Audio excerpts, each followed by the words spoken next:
Soviets are outproducing America's aircraft factories. There is a threat, but we can't measure how much is enough defense spending to stop the Soviet Union. So by the time Eisenhower is president, there is a huge new flow of cash into defense industries. He was the first to acknowledge that a permanent military establishment would be required during this period, but that unless we could find some kind of breakthrough, that in fact it would end up creating a terrible cost. The cost of one modern heavy bomber is this: a modern brick school in more than 30 cities. It has 2 electric power plants, each serving a town of 60,000 population. It has 2 fine, fully equipped hospitals. This is not a way of life at all, in any true sense. Under the cloud of threatening war, it is humanity hanging from a cross of iron. My father, as president, had strong guiding principles. He used to say, modern weapons take food from the hungry and shelter from the homeless. And so he was fighting with the Pentagon all the time for asking for too much and Congress for giving it to him.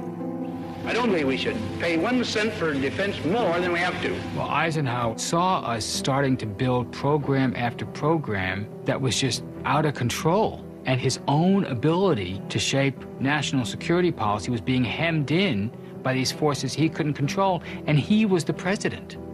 On at least one occasion, Eisenhower was heard to say by those in the room, "God help this country when somebody sits at this desk who doesn't know as much about the military as I do."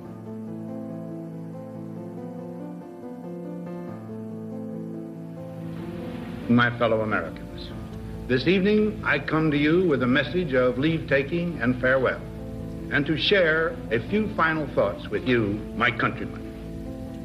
We have been compelled to create a permanent armaments industry of vast proportions. 3.5 million men and women are directly engaged in the defense establishment. The total influence, economic, political, even spiritual, is felt in every city, every state house, every office of the federal government. We recognize the imperative need for this development, yet we must not fail to comprehend its grave implications. In the councils of government, we must guard against the acquisition of unwarranted influence, whether sought or unsought, by the military-industrial complex.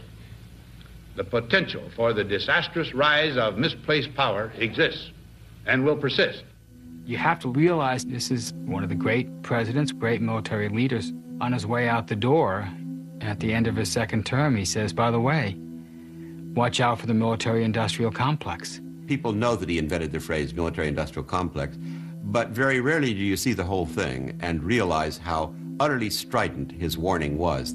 I think it's one of the most profound statements ever made by an American president.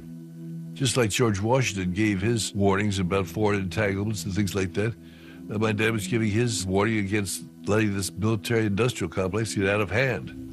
We must never let the weight of this combination endanger our liberties or democratic processes.